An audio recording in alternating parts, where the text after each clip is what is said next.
Bonjour à toutes et bonjour à tous, bienvenue sur ma chaîne Domi Univers Crypto. Comme tous les jours, on va parler de notre monde, de notre crypto-monnaie.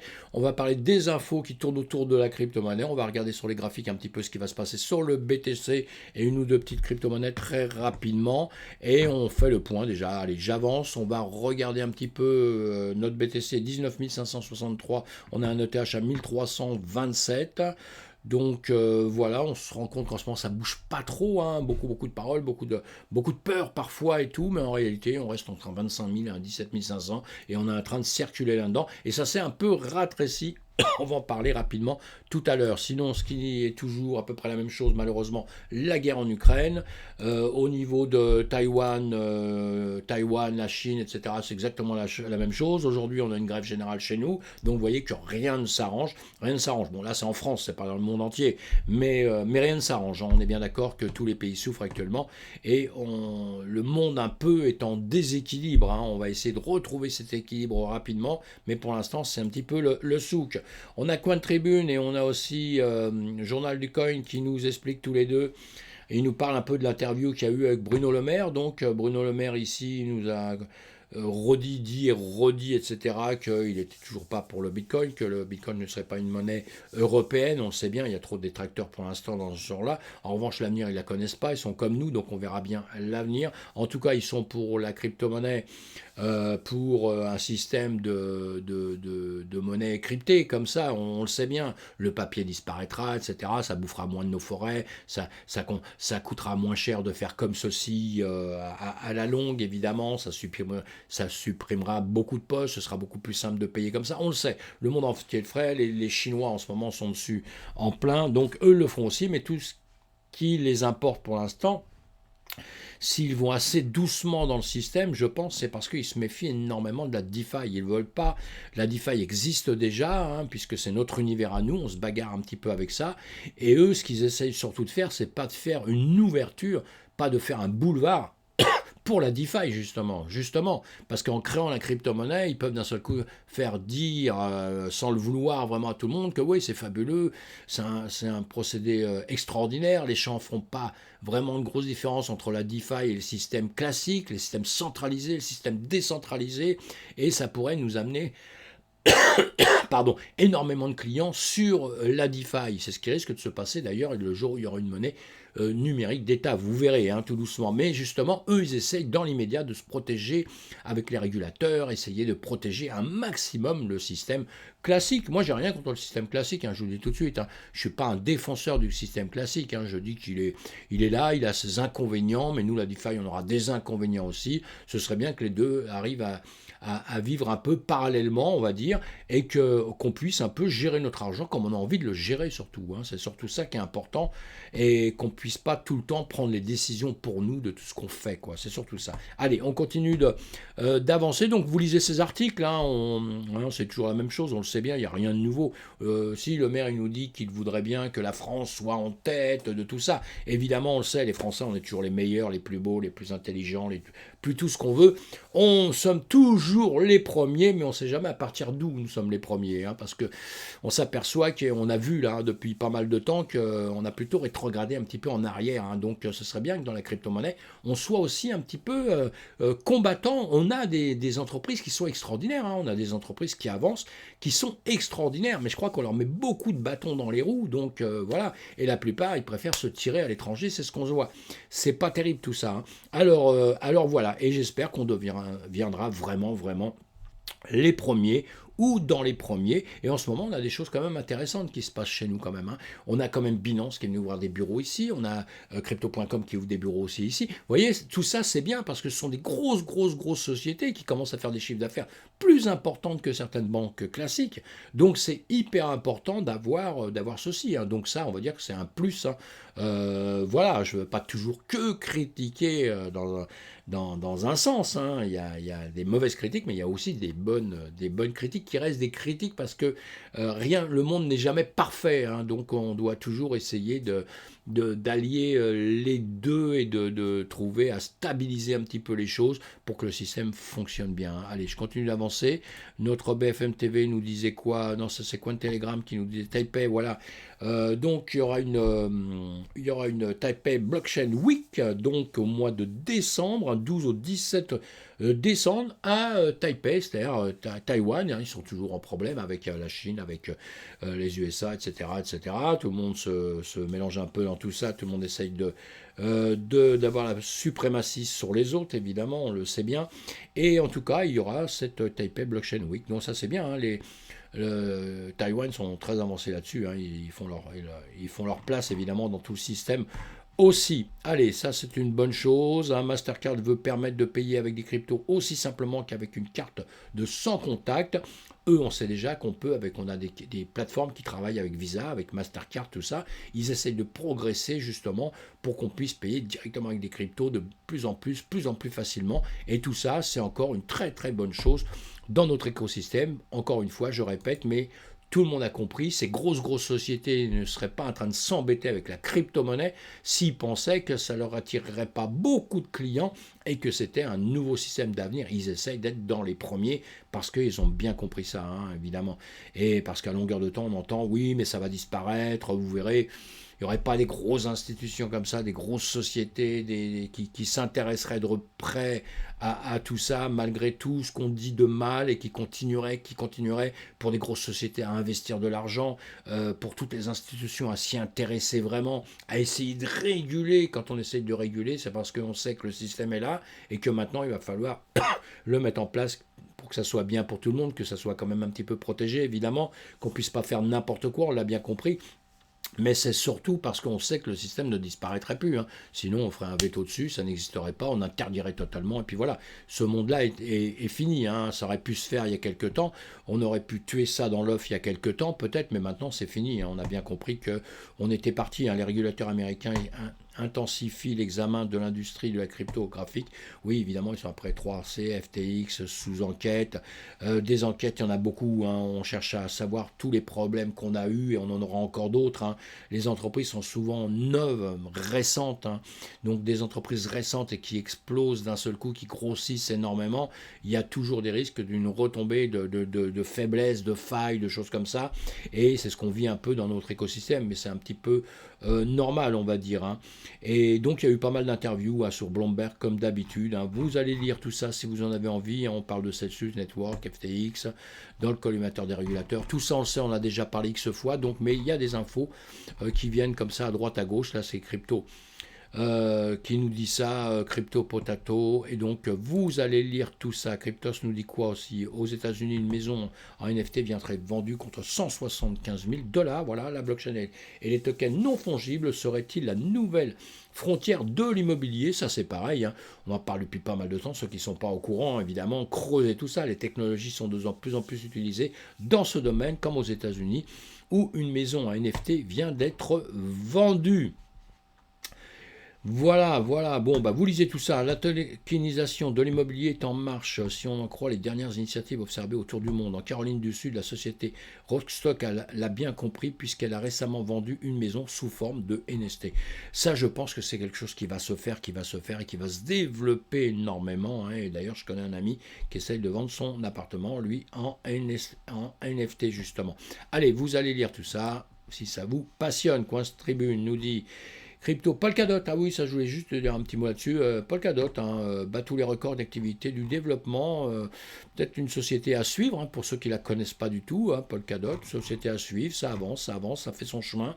Il y a pas mal en ce moment, vous savez, quand nous sommes dans des situations comme aujourd'hui de bear market, hein, où on s'est quand même pas mal écroulé, le marché s'est quand même pas mal écroulé. Il y a quand même dedans, dans tout ça, des entreprises qui se comportent pas trop mal. Donc, moi je serais vous, je m'intéresserais à tout ça.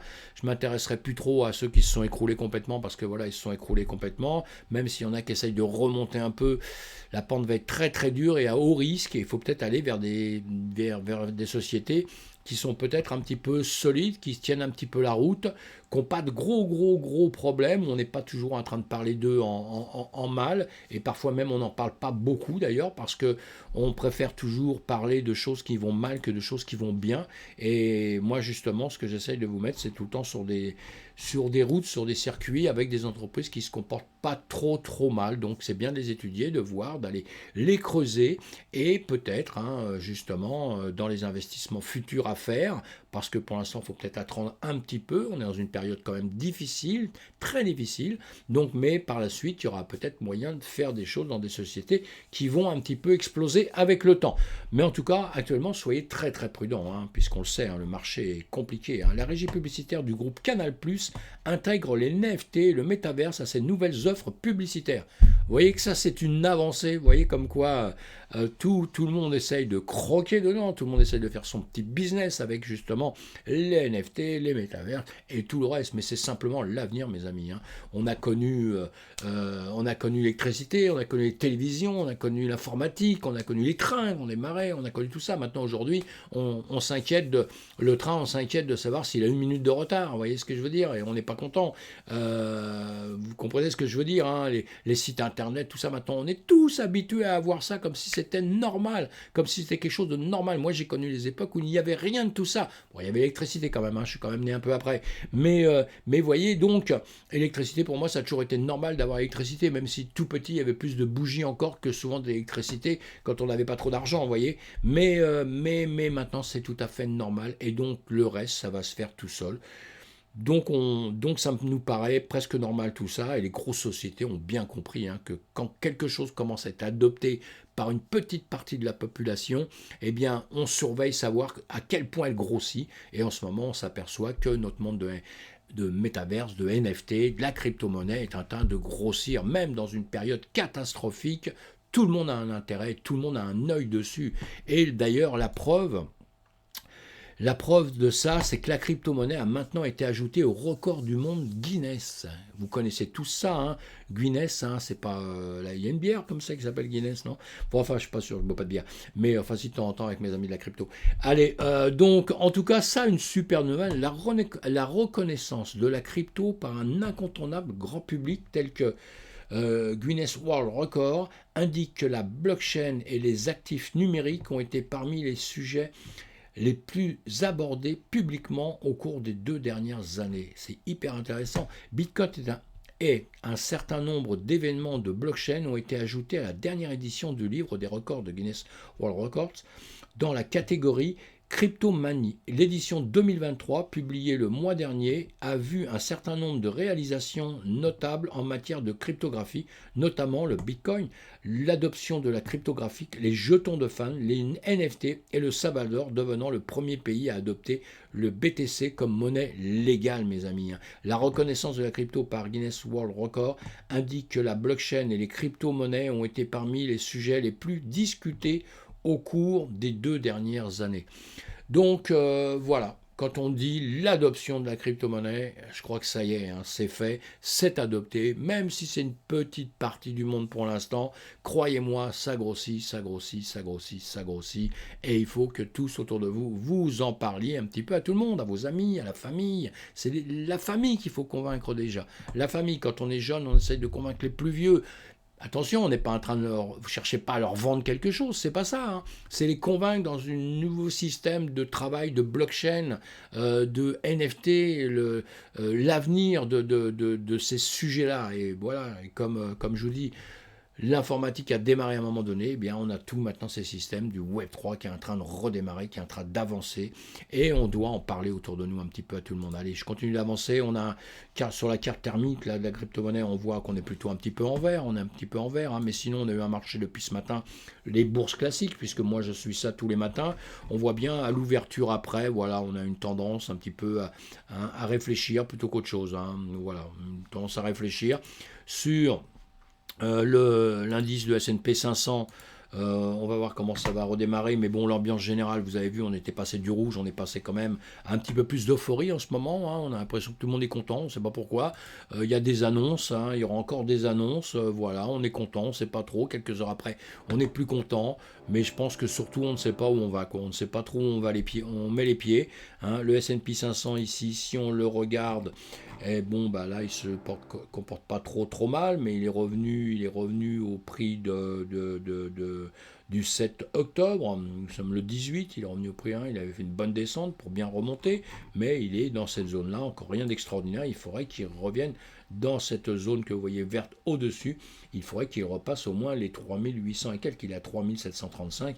Il faut au moins qu'il revienne vers les 40 000 pour qu'on ici, hein, voilà, dans cette zone là il faudrait qu'il revienne au moins ici, hein, dans les 40 000 pour qu'on soit très 40 000 4 000, excusez-moi, 4 000, hein, je voudrais déjà qu'il soit à 40 000, c'est à dire que nous on serait très haut, hein.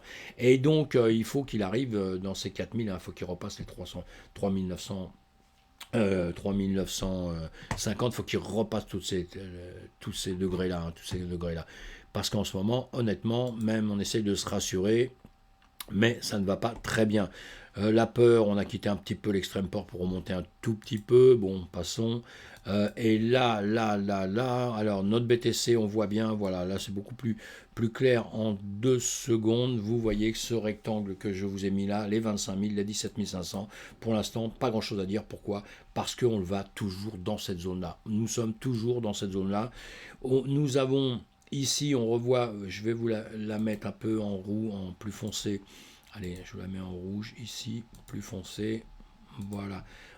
On a ce rectangle-là. Alors, là, ce que je suis en train de me dire actuellement quand même, c'est qu'il va se passer quelque chose, puisqu'on est en train de se concentrer quand même entre un plus bas, un plus haut, qui est quand même beaucoup plus étroit que les 25 000 qu'on a là et les 17 500 qu'on a eu avant. Vous voyez, sur une période là qui est en train de se rétrécir, se concentrer.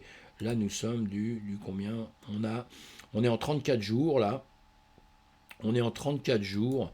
Et en 34 jours, vous voyez, on a un plus haut à 20 000, voilà, 20 466, et on a un plus bas qui n'est pas vraiment bien dessiné là, on peut le remettre comme ça un petit peu, à 18 143, hein. Bon voilà, à peu près, hein, quelque chose près, hein, je ne vois pas très bien, mais c'est ça, hein. Vous voyez, on est quand même dans une zone quand même très étroite, alors qu'avant, depuis le mois de juin, là, depuis le mois de juin où on a commencé à vouloir rester sur à peu près la même zone, on a eu quand même des niveaux qui étaient beaucoup plus importants. Je vais faire quelque chose, voilà, je vais faire ça. Et là, si on regarde un peu à côté, la même période juste ici, bah, cette période elle est partie quand même de haut et redescendue. On a quand même un pourcentage ici qui est quand même beaucoup plus important que ce qu'on travaille ici. Vous voyez, hein, l'écart, hein, de pourcentage entre le haut et le bas dans cette zone-là est quand même importante. Je vous le fais juste rapidement comme ça pour qu'on se pose juste quelques questions. Il y a beaucoup de questions à se poser, hein. On peut prendre ça de manière vraiment différente. Et là, pareil, un deuxième zone. Deuxième zone, je vais la mettre comme ça pour qu'on voit mieux. Voilà, cette deuxième zone. Pareil, si on regarde du départ par ici jusqu'en haut, et on voit bien aussi qu'on a un pourcentage très important. Rien à voir avec ce petit pourcentage qu'on a ici, où tout s'est resserré, pour faire du tout simple, hein. Ça s'est resserré. Les acheteurs et vendeurs, là, ça s'est resserré dans tout, ça s'est resserré dans les volumes, ça s'est resserré pour beaucoup de choses, une volatilité qui est moins importante. Donc pour moi, ici, il va se passer quelque chose, hein. Il va se passer quelque chose dans peu de temps. Voilà. Dans peu de temps, on peut l'agrandir si on en a envie, si on a envie de l'agrandir comme ça, mais il va se passer quelque chose. On va casser vers le haut ou on va casser vers le bas, évidemment, hein. Ici, on est sur un autre. Oui, j'ai publié ça ce matin, marquant patience, hein, parce qu'ici on a 25 000, parce qu'en réalité, actuellement, à l'endroit où nous sommes aujourd'hui, à 19 533, en réalité, tant qu'on n'aura pas repassé les 25 000 ici, même si on grimpe un tout petit peu, qu'on recasse le nuage que vous voyez ici, hein, on a ce nuage-là qu'il va falloir casser, qu'il va falloir repasser au-dessus, recasser la SSB au-dessus pour pouvoir grimper et arriver un peu plus haut dans les meilleurs des niveaux qui vont nous faire avoir le sourire, ben, il faut les passer les 25 000. Parce que tant qu'on n'aura pas dépassé les 25 000 ici, eh bien mes amis, on peut continuer à travailler dedans. Même, vous voyez, cette zone sur laquelle on a travaillé ici, que je vous ai dit tout à l'heure, que je vous faisais voir, eh bien là on a un plus haut, un plus bas, on continue à travailler tout le temps dans cette zone ici. Voilà, elle est un petit peu longue, hein, elle est un petit peu longue, donc on va, à mon avis, on va claquer à un moment donné, on va claquer par le haut ou par le bas, hein. On va le voir comme ça, on va le regarder peut-être en noir si c'est possible, ce sera peut-être un peu mieux, je ne sais pas. Voilà, non, c'est pas spécialement mieux, mais on va faire ceci, on va éclairer. Voilà, je vais remettre ça un peu plus clair. Et en dessous, donc, on voit bien hein, qu'on a cette zone là, ici, on vient la taper dessus. Maintenant, il va falloir qu'on vienne casser au-dessus. Nous sommes toujours dans notre période du 19 000, des 20 000 de l'ATH de 2017. Voilà, cette ligne orange ici. Donc voilà, nous sommes toujours à peu près au même point. Hein, beaucoup de paroles, beaucoup de choses qui se passent en ce moment, où on se dit ça va aller mieux, ça va aller moins bien, etc. Dans l'ensemble, ça ne bouge pas depuis le mois de juin. Nous sommes entièrement d'accord, je pense. Hein. Depuis le mois de juin, ça n'a pas bougé. Et donc ici, on va surveiller ce niveau des 19 682, notre fameux rectangle qu'on a ici, hein, qu'on a commencé à casser ici. Vous voyez, en dessous, on a ce nuage en dessous, on est venu rentrer dedans pour redescendre en dessous. Et on tape sur la Kijun en 1 heure. Hein, on tape sur la Kijun en 1 heure ici, la Tenkan en 1 heure. Nous sommes légèrement au-dessus. Donc, oui, je dis bien légèrement au-dessus. J'essaie de le voir un peu mieux. Voilà. Donc, oui, ça c'est autre chose. Hop là. Donc maintenant, on va voir ce qui va se passer maintenant. Vous voyez bien qu'on est en train de ranger. Hein. On est en train de ranger jusqu'à plus haut ici. Hein, une ligne qu'on avait à ce niveau-là, ici, qui est à 19 680. On le dépasse légèrement, on revient dessus, on travaille ici. Hein. Ici, vous voyez, on le voit bien pareil ici. Donc, il n'y a pas grand-chose à penser. Il y a juste à penser qu'on va continuer un petit peu à ranger actuellement.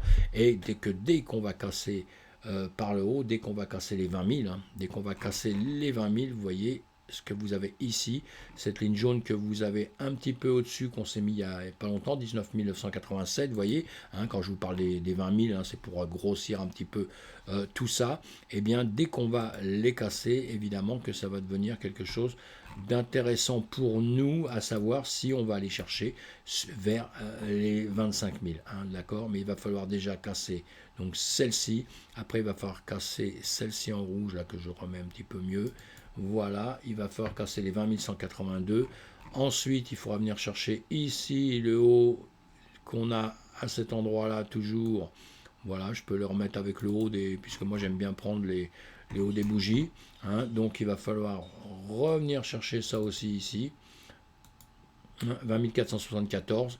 Donc, vous voyez, on a plusieurs étapes. Hein. On a plusieurs étapes avant d'arriver à 25 000.